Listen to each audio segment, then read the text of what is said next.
most of his marathons, though, have been in the 210 to 212 range. He does have the one outlier at 207. So this is a huge PR, even over his 207 that he's run. And so obviously he's found something in his training to take him to a new level. Do you know what? They have slowed 40K, 1:59.08. They're now on schedule for about 2:05.40. For the last hour, most of this second half of the race, they've been on schedule for something down around 2:05, just outside 2:05. So they have, in the last 20 minutes or so, lost about 30 seconds on the tempo they've been maintaining for most of the race, which tells me the cat and mouse game has kicked in a little bit. You know, they're watching each other. Kuroki there did some pretty severe pushing 15-20 minutes ago. Now he's at the back of the group. They're just hanging in. Yeah, with 2K to go, you're just kind of eyeing your other guys, and you're thinking, okay, am I going to have it today? Chirono, I like Chirono right now, just the fact that he had a great sprint finish at the end of Boston this year where he outkicked two other men for the big money. And Chirono, I think, is just running very competitive and then saying, okay, let's see how I feel once we make that turn. Three of them side by side there, and that aerial shot was very revealing. It looked like they were really striding along. I mean, from the front you can't tell, but there, look, those three side by side, that looks more like a training run. They're not really hitting the pedal here. And Kuroki at the back of the group, just sizing them up. This is fascinating. If I'm Kuroki, I like my position because I have the fastest track 10K of anybody. So I'm just going to let those three guys lead, and I'm going to sit there and use my track speed at the end. That is if his legs feel the same as they did when he was a great track runner.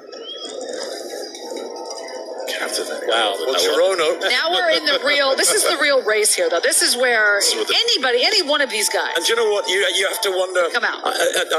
People talk about whether athletes are hungry or not. Now, Mengstu, I mean, he is established. He's 34 years old. He's run 2:04. That was in Dubai last year when he finished fourth. And then he was third again in Dubai this year. And again in 2:04, a few seconds slower.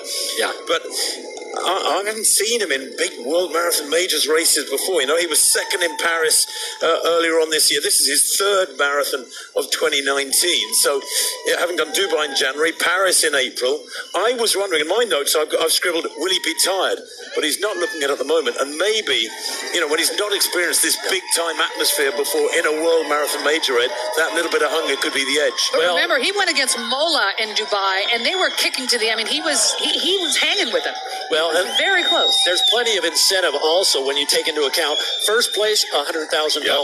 Fourth place, one of these guys is going to get fourth place, $30,000. A 70K difference between first and fourth, and they're all going to probably finish within seconds of each other. Okay, 2:02, nearly 2:03 on the clock, and we were looking at a winning time of around just inside 2:06. They've got about 2.5 minutes of running to go, and this is, look, you could throw a blanket literally over the four of them there. Is that Chirono just beginning to suffer? Yeah, they're starting to dig a little bit now. Chirono's leaked off the back, but not too far. I mean, he's still within contact. I think any of these guys, Dybala's looking over and going, is this the move? Is this a move? Is this all you got? Chirono's covering that move, though, so, boy, it's anybody's game at this point. Well, in February last year, I was at the RAK Half Marathon in the United Arab Emirates when Kuroki ran 58.42 to become the 6th fastest man in history at the half marathon. He beat Mo Farah in the World Half Marathon Championships 3 years ago in Cardiff behind Cam Moore. He is a great half marathon racer. He's got the track pedigree as well,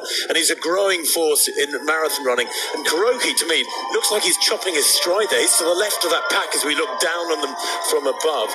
And I'm just wondering whether Kuroki's got the legs, whether or not athletes, like Dybala, the big fella out in front of the moment, has done his homework and he knows about the potential kick of Kuroki. Is he going to try and drag it out of him over this next couple of minutes? What's curious to me is Dybala keeps looking at his watch, almost as if like, hey, is that a fast clear? Look, at this point in time, I would think you throw the watch out and you just worry about the guys around you. They made that turn, so this is a last little push up the hill. Up the hill. We'll see who's the strongest man up the hill, and then who's going to have the big kick as they make the final turn. Could this be a sprint to the finish of a marathon? Four of them. They've only got about 400 to go now. They've taken that ride onto Roosevelt Road. This is only about 140 meters, something like that. Then they take that final left turn. Mengstu gritting his teeth. Yeah. They're coming. It's the two Ethiopians ahead of the two Kenyans right now. So, Dybala, Mengstu. Who's going to go first? Who's going to lose patience and kick away? And is it Kuroki that we've lost from this group? It is Kuroki at the moment. Chirono, the Boston Marathon champion, on his head. So, DeBela, the big fella in front, looks like he's straining. And that chop and they're spike. turning. They're on the turn. Columbus Drive. The left-hand turn on Columbus Drive, then South Columbus Drive, the finish line in sight. Karoki, the man with the track speed, is spent. He's going to be in fourth place. But as they drive towards the line, Chirono, the smaller of the trio, hits the front. DeBela in his slipstream. Mengstu behind him. But Chirono here isn't able to open a gap at the moment. This is mind over matter. This is will over those tiring legs. Who's going to get there? Chirono pushes for the line, drives for the line. It's not really a sprint. It's just the ultimate test of endurance as Chirono takes it. The 42nd champion at the Bank of America Chicago Marathon is a Kenyan in that little East African dust-up between Kenya and Ethiopia. And Lawrence Chirono, many people's nod for the win beforehand, who beat Lalisa Desisa, the world champion 10 days ago in Boston, becomes the Chicago champion as well. And USA for him, Ed, is a very, very happy hunting ground in 29.